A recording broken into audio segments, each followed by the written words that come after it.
The 2025 NFL draft class is one of the most unique classes we've seen in a long time, and this is especially true when you look at the top of the board.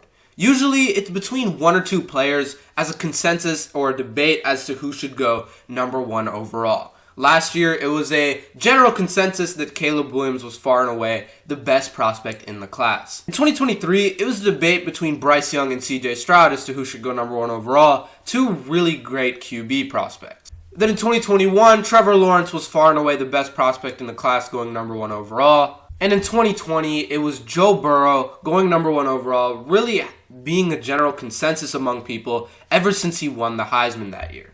But now let's look at 2025 and why this draft is so much different. Usually when we see two quarterbacks at the top of the board, like this year with Cam Ward and Shedeur Sanders, they're the debate as to who should go number one. But this year, it's a little bit different because Abdul Carter, even Travis Hunter, Shedeur Sanders, and Cam Ward are all receiving hype to be number one overall.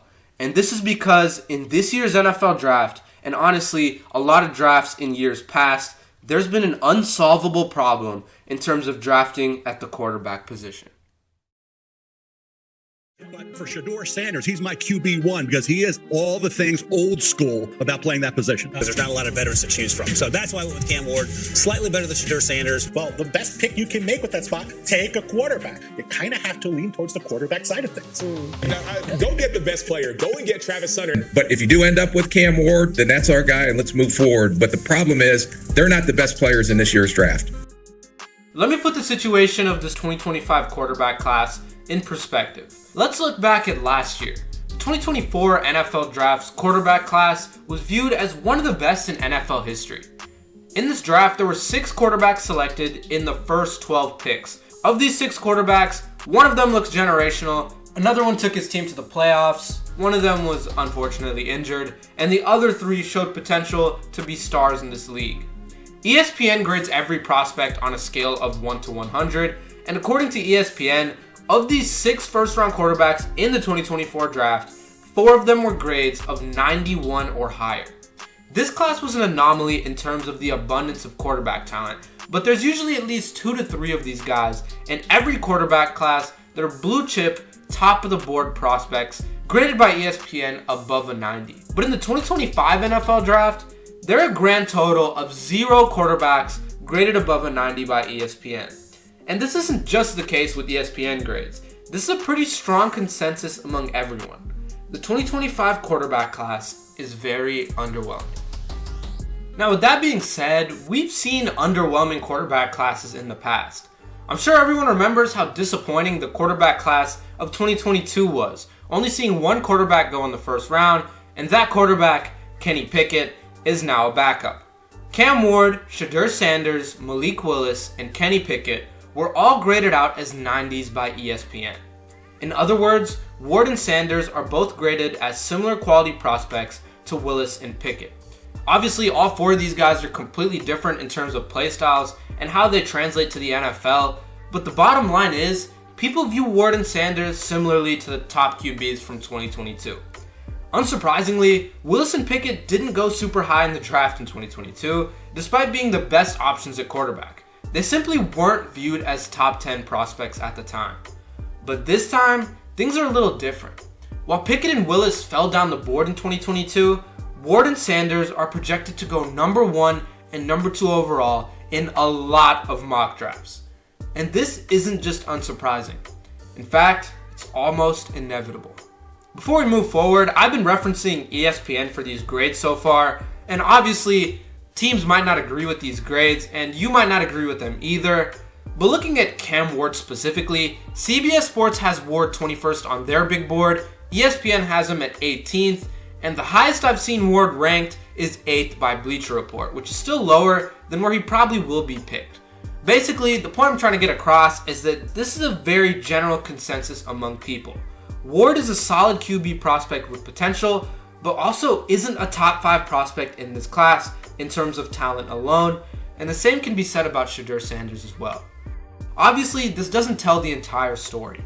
Ward and Sanders, along with other quarterbacks down the board like Dart, Milroe, and Ewers, could always surprise people.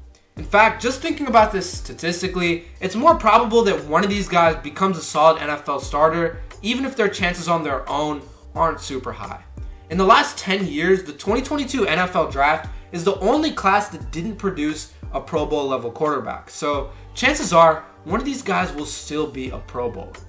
So now, from the perspective of teams like the Titans, Browns, Giants, or Raiders, at the top of the draft order in the 2025 draft, in desperate need of quarterbacks, do they take their chances on one? On one hand, there aren't any blue chip quarterback prospects in this class, and we've already established that. There's not one quarterback who's viewed as a top 10 or even top 15 level talent by most people. But at the same time, there's always a chance one of these guys becomes a special player.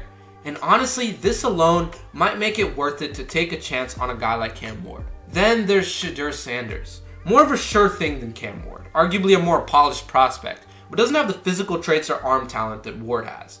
Both of these players are completely different, but grade out similarly.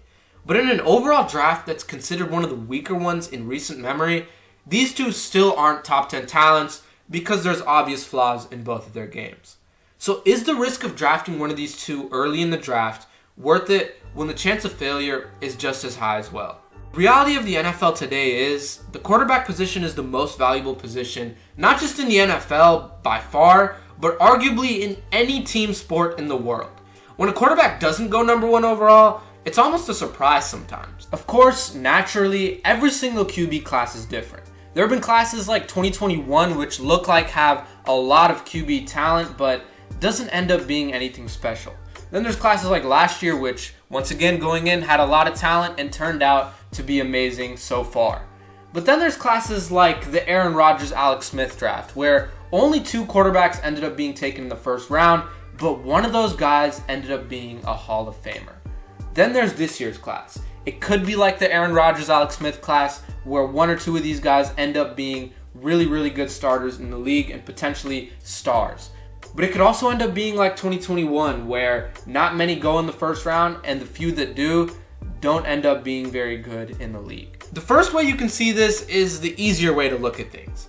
Unless you really love a quarterback prospect, it isn't worth putting your future in his hands, which I agree with to an extent. Instead, people argue that a team like the Titans or Giants should rebuild at other positions with more high-end talent. Especially taking into account that next year's quarterback class is supposed to be special, why take one early this year when there's talented defensive players on the board? It sounds easy in theory to just suck for another year and end up back in the top 5 of the 2026 draft so you can take a quarterback next year. But it isn't as simple as that. No one wants to lose. Losing means risking losing your job as a coach or GM. Losing also obviously sucks for the players and especially the fans.